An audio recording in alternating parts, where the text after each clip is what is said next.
Frostbite's been in development since 2006, and there's always been a roadmap and a plan for Gen 4 and beyond. So I like to think of Frostbite as an evolutionary process, and Frostbite 3 is the next step in that evolution.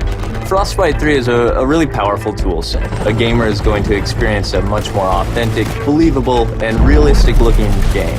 We have one unified program where you can create content that will run on everything from an iPhone to a next-gen console. And now it's really coming online and enabling the game designers to do way more than they've ever been able to do before. We spend significant effort on creating more dynamic and living environments. Before, they would have to go to a lot of work to make a tree feel like it swayed in the wind.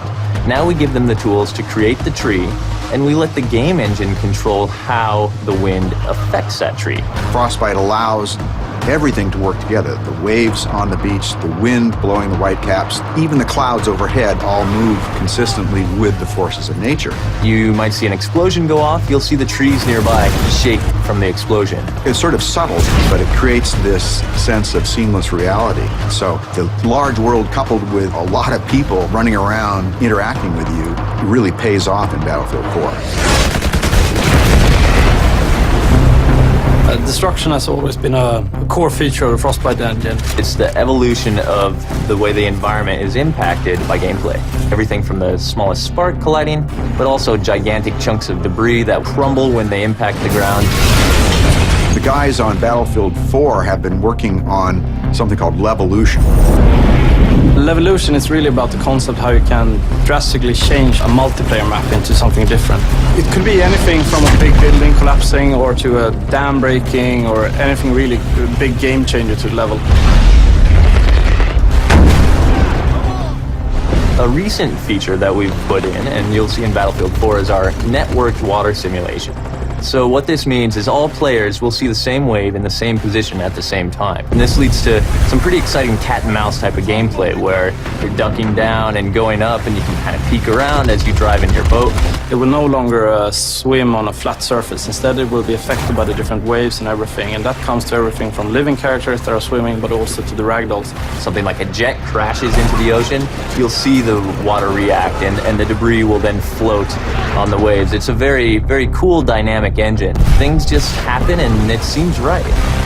Take cover! In Frostbite 3, we've made a priority of much more believable, emotionally believable characters. There's a whole slew of features in Frostbite that support that, and one of the most important is the way a person's eyes look.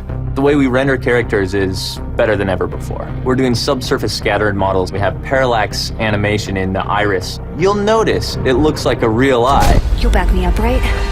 Frostbite 3 is so much more powerful than any engine I ever used before.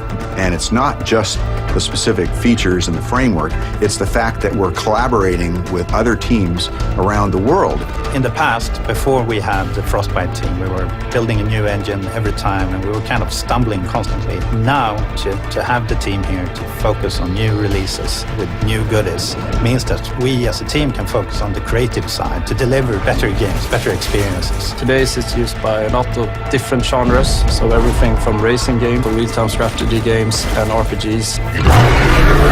So in Battlefield 4, when the building collapses, the dust starts expanding, the debris is falling, the sparks are flying, the boats are ramping off of waves, all of this is because of Frostbite 3.